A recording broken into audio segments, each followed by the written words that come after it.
Coming up, the Blue World team goes night diving in the open ocean and gets more than they bargained for. Welcome to Jonathan Bird's Blue World.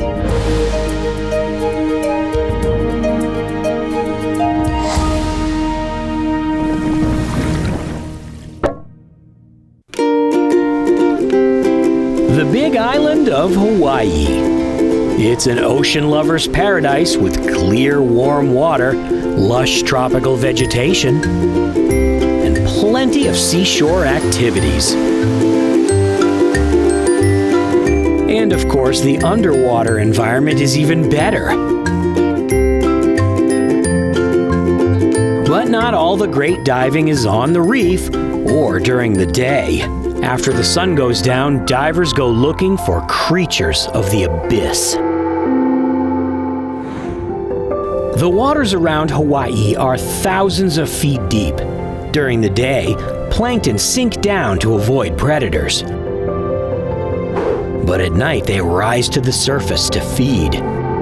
Divers go way offshore and jump into the inky darkness to find these aliens of the abyss. It's called Blackwater Diving. We've sent Cameraman Zach and Annalise to Hawaii to check out this exciting activity. We're here in wonderful Kona, Hawaii. Normally Jonathan would be here with us, but he says something about being chained to his desk. But we're out here without him and we're diving. And today we are gonna go meet up with a friend who's gonna show us some blackwater critters. Chained to a desk? Yeah, that's just what we told him. No, we're down in Florida doing our own Blackwater dive. Here we go. So while Zach and Annalise are exploring the waters off Kona in the middle of the Pacific, we will be almost 5,000 miles away in the Atlantic, just off the coast of West Palm Beach in Florida. We're diving with Bill Walker's Dive Adventures on his boat, The Wetter the Better. But we have a while until the sun goes down. Meanwhile, back in Hawaii, Zach and I are diving with Kona Honu divers on the Honolele. But first we have to wait for the sun to go down.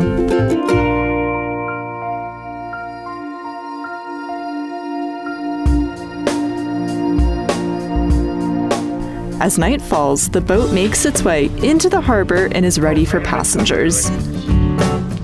We load all of our gear onto the boat and begin setting up gear before leaving the dock and heading out into the darkness. In Florida, it started to rain. But like the boat says, the wetter the better.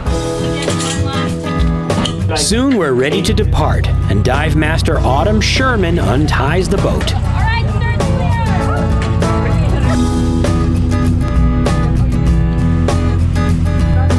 Then Zach-of-all-trades and I get a dive briefing from John Phillips. He explains that we're going to be floating along with the current in the open ocean. The crew lowers a bright array of lights that hangs from a buoy. They don't hang it from the boat because the wind blows the boat. The buoy goes with the current at the same speed as the divers, but that's not how they do it in Hawaii. Dive guide Jeff, who actually wrote the book on Blackwater diving, gives us our dive briefing. We're doing our Blackwater dive a little differently. We'll all be individually tethered to the boat and stick together as a group, so that way nobody gets lost or floats away. Jeff still places a safety light in the water so that we'll all still be able to orient ourselves around it. Now it's time to gear up.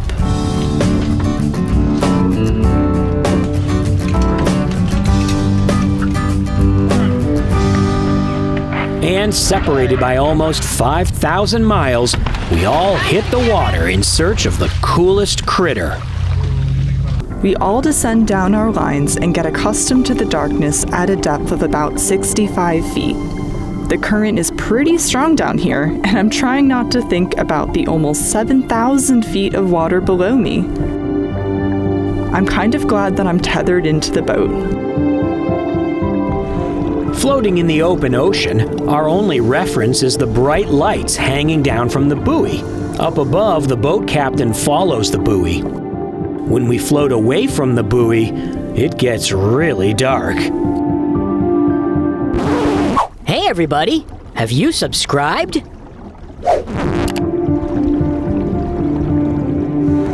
We start to see some really cool stuff. A pteropod swims by. You can see its little fins working hard to propel it through the water. These are called sea butterflies because as they swim, their fins emulate the flapping wings of a butterfly. Looks like this guy has caught himself a nice dinner out in the ocean. We find an animal called a comb jelly that is actually not a jellyfish, but something called a tinifore. Tinifores are similar to jellyfish, except that they don't sting.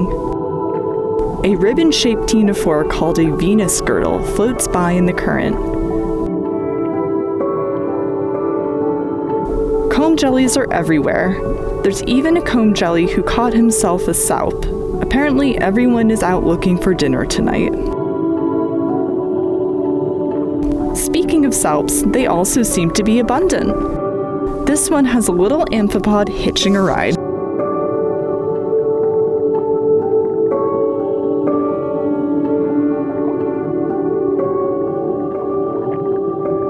Zach and I are also seeing a lot of salps. Salps are planktonic tunicates, which are a kind of simple animal with two siphons. They pump water through their body to move and to feed. They remind me of a jet engine with no airplane attached. Some salps grow in colonies that are linked together like a chain. These chained salps are harmless to people, but they're deadly to the small plankton they devour. We also find lots of cool little jellies. They might look adorable, but some of them pack quite a sting.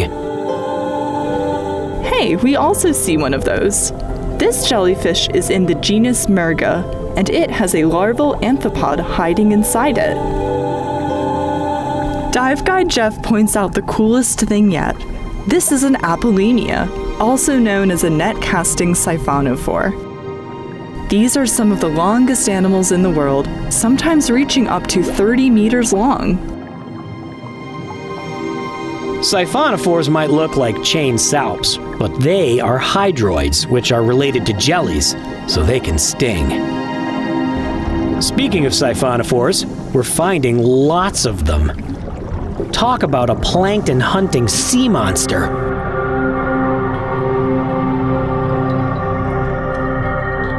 This siphonophore has a defense mechanism when it senses my camera.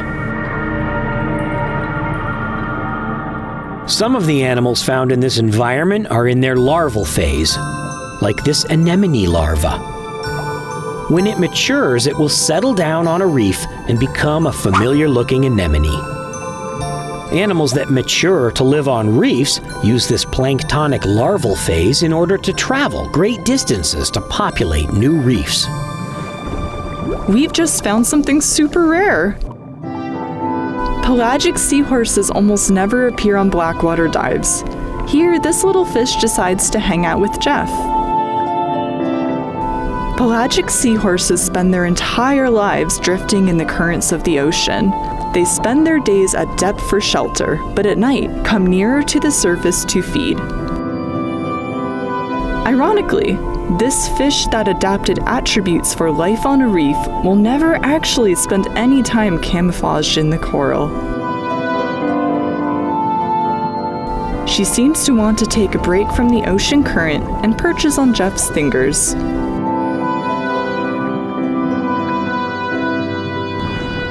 Back in Florida, we find a swimming brain. Well, it looks like a brain. This animal is called a larvation. It's actually related to a salp, a tiny pelagic tunicate that swims with a flapping tail like a tadpole. It generates an enormous bubble-like net called a house to catch prey. This house, made of protein and cellulose, gets discarded regularly when it gets clogged up. We also see juvenile fish. This larval dragonfish looks to me like Randall from Monsters, Inc., which is no surprise because it's going to look like this when it's mature. We're seeing a bunch of juvenile fish as well. Only fish with a very long juvenile stage can reach Hawaii from other islands. Here's an indigo dartfish.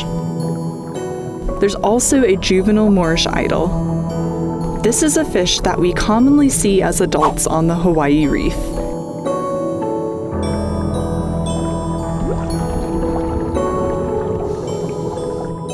We see a juvenile squirrelfish as it floats by. Jeff points out his favorite fish, a juvenile longjaw flounder. We're interrupted by something unexpected. An oceanic white-tipped shark comes out of the darkness and appears to be curious about us.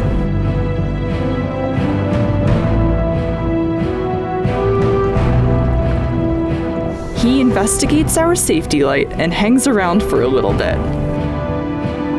Most people see their first shark on a reef dive with bait, but I'm really lucky to see my first on a Blackwater dive like this.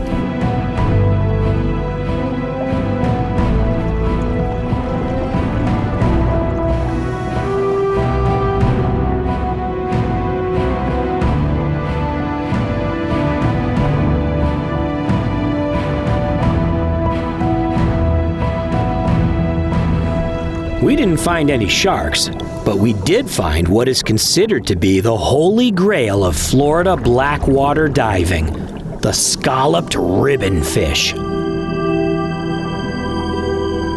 This is a pelagic deep water species that lives its entire life in the deep open ocean.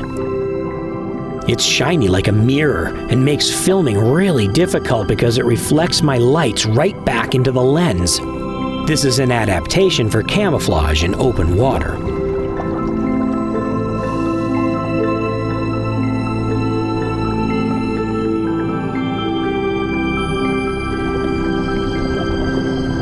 Biologists suggest that the long, thin, filament-shaped fins are an adaptation for mimicry, making this fish resemble a jelly, deterring predators.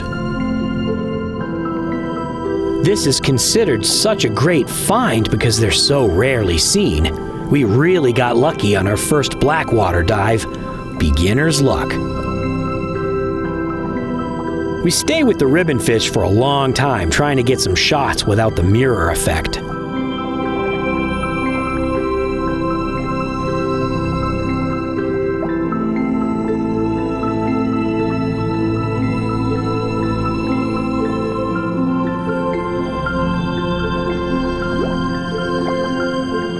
Finally, it's time to head back to the boat. The shark seems to have moved on, and we're getting ready to head back to the boat, but not before a surprise visit from a mobile array.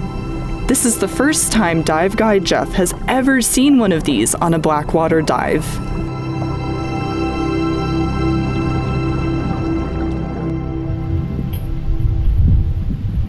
Okay, that was the coolest dive ever. I saw my first shark, guys, and seahorses all over the place. Blackwater diving can be a little spooky, but it's such a unique diving experience and a chance to see things that we would never see during the day or diving on a reef. With only one dive in the Pacific and one dive in the Atlantic, we saw an amazing amount of stuff. But we barely scratched the surface of what's out there. Who knows what we might find on our next Blackwater dive in the blue world.